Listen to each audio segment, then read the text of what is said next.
Hello guys, അപ്പോൾ എല്ലാവർക്കും എൻ്റെ വീഡിയോയ്ക്ക് നമസ്കാരം. അപ്പോൾ ഇന്നത്തെ വീഡിയോ മെയിൻലി ആപ്ലിക്കേഷൻ സബ്മിറ്റ് ചെയ്തതിന് ശേഷം ഇനി എന്നാണ് സ്കോളർഷിപ്പ് കിട്ടുക, അതുപോലെ ഇനി എന്തൊക്കെ ഞാൻ സെലക്റ്റഡ് ആവുമോ എന്നുള്ള സംശയമൊക്കെ ഉള്ളവർക്ക് വേണ്ടിയിട്ടാണ്. ആപ്ലിക്കേഷൻ സബ്മിറ്റ് ചെയ്തതിന് ശേഷം നിങ്ങൾക്ക് സ്കോളർഷിപ്പ് കിട്ടുന്ന ഒരു ഉറപ്പില്ല.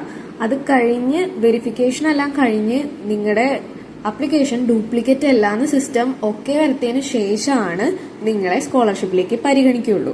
നിങ്ങളുടെ അക്കൗണ്ടിലേക്ക് നിങ്ങൾ ലോഗിൻ ചെയ്ത് കഴിഞ്ഞാൽ വെരിഫിക്കേഷൻ ഡീറ്റെയിൽസ് എന്ന് പറഞ്ഞിട്ട് ഒരു ഓപ്ഷൻ കാണും. അപ്പോൾ അതൊന്ന് ഡ്രോപ്പ് ഡൗൺ ചെയ്ത് കഴിഞ്ഞാൽ നിങ്ങൾക്ക് സ്കൂളും ഇൻസ്റ്റിറ്റ്യൂഷൻ ലെവലിൽ വെരിഫിക്കേഷൻ കഴിഞ്ഞോ കഴിഞ്ഞിട്ടില്ലേ എന്ന് അറിയാൻ പറ്റും.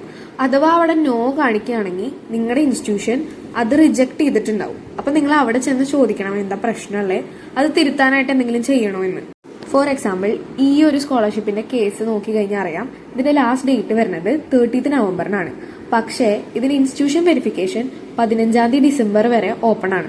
അപ്പൊ അതായത് ഇൻസ്റ്റിറ്റ്യൂഷനിലെ വെരിഫിക്കേഷൻ നിങ്ങളുടെ യെസ് എന്ന് കാണിച്ചിട്ടില്ലെങ്കിൽ നിങ്ങൾ അത് പോയി ശരിയാക്കണം. അത് കഴിഞ്ഞിട്ട് വരുന്നതാണ് DNO വെരിഫിക്കേഷൻ. ഈ ഒരു സെയിം സ്കോളർഷിപ്പിന്റെ കാര്യം തന്നെ നോക്കുകയാണെങ്കിൽ നിങ്ങൾക്ക് കാണാൻ കഴിയും 31 ഡിസംബർ വരെയാണ് ആ സമയം കൊടുത്തിരിക്കുന്നത്. അപ്പോൾ അത്രയും ടൈം ലൈൻ ഉണ്ട്. അപ്പോൾ ഇതിലെന്തെങ്കിലും ഇഷ്യൂസ് ഉണ്ടെങ്കിൽ നിങ്ങൾക്ക് നോഡൽ ഓഫീസറിനെ കോൺടാക്ട് ചെയ്യാൻ പറ്റും.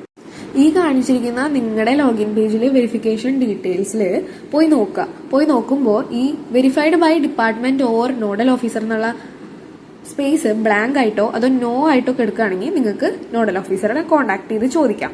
അതിന് എങ്ങനെയാണ് കോൺടാക്ട് ചെയ്യാന്നുള്ളത് ഞാൻ ഓൾറെഡി ഒരു വീഡിയോ ആയിട്ട് ചെയ്തിട്ടുണ്ട്. ഞാൻ അതവിടെ മുകളിലും ഡിസ്ക്രിപ്ഷനിലും കൊടുക്കാം. അപ്പോൾ നിങ്ങളത് ക്ലിക്ക് ചെയ്ത് കണ്ടു കഴിഞ്ഞാൽ ബാക്കിയുള്ള കാര്യങ്ങൾ മനസ്സിലാവും. അത് കഴിഞ്ഞ് വരുന്നതാണ് നിങ്ങളുടെ ഡ്യൂപ്ലിക്കേറ്റ് ബൈ സിസ്റ്റം ഫൗണ്ട് ചെയ്തോ എന്നുള്ളത്. അതായത് നിങ്ങൾ ഒന്നിൽ കൂടുതൽ അപ്ലിക്കേഷൻസോ അല്ലെങ്കിൽ വേറെ എന്തെങ്കിലും അപ്ലിക്കേഷൻസ് ചെയ്തിട്ടുണ്ടോ എന്ന് അവർ ചെക്ക് ചെയ്യും. ഓരോ തവണ വെരിഫിക്കേഷൻ കഴിയുമ്പോഴും നിങ്ങൾ കൊടുത്തിരിക്കുന്ന നമ്പറിലേക്ക് SMS വരുന്നതാണ്. അപ്പോൾ നിങ്ങൾക്ക് ഏകദേശം മനസ്സിലാവും. ഈ പറഞ്ഞിരിക്കുന്ന വെരിഫിക്കേഷൻ എല്ലാം കഴിഞ്ഞാൽ മാത്രമേ നിങ്ങളെ സ്കോളർഷിപ്പിലേക്ക് അവർ കൺസിഡർ ചെയ്യുള്ളൂ. കൺസിഡർ ചെയ്ത് കഴിഞ്ഞ് നിങ്ങൾ സെലക്റ്റഡ് ആയി കഴിഞ്ഞാൽ ഈ സെലക്റ്റഡ് ഫോർ സ്കോളർഷിപ്പ് എന്ന് പറഞ്ഞാൽ ആ കോളത്തിൽ യെസ് എന്ന് കാണിക്കും.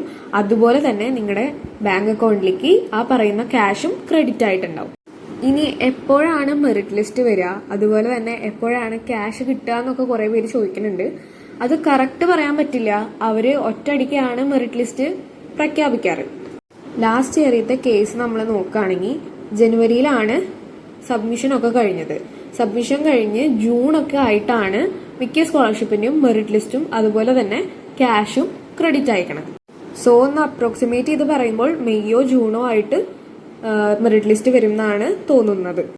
NSP റിലേറ്റഡ് ആയിട്ടുള്ള അപ്ഡേറ്റ്സും അതുപോലെ തന്നെ സ്കോളർഷിപ്പിന്റെ ഡീറ്റെയിൽസും അറിയാൻ വേണ്ടിയിട്ട് എന്റെ ചാനൽ സബ്സ്ക്രൈബ് ചെയ്യാൻ മറക്കരുത്. അതുപോലെ നിങ്ങളുടെ ഫ്രണ്ട്സിനും ഫാമിലിക്കും എന്റെ ചാനൽ സജസ്റ്റ് ചെയ്ത് കൊടുക്കണം. Thank you for watching this video.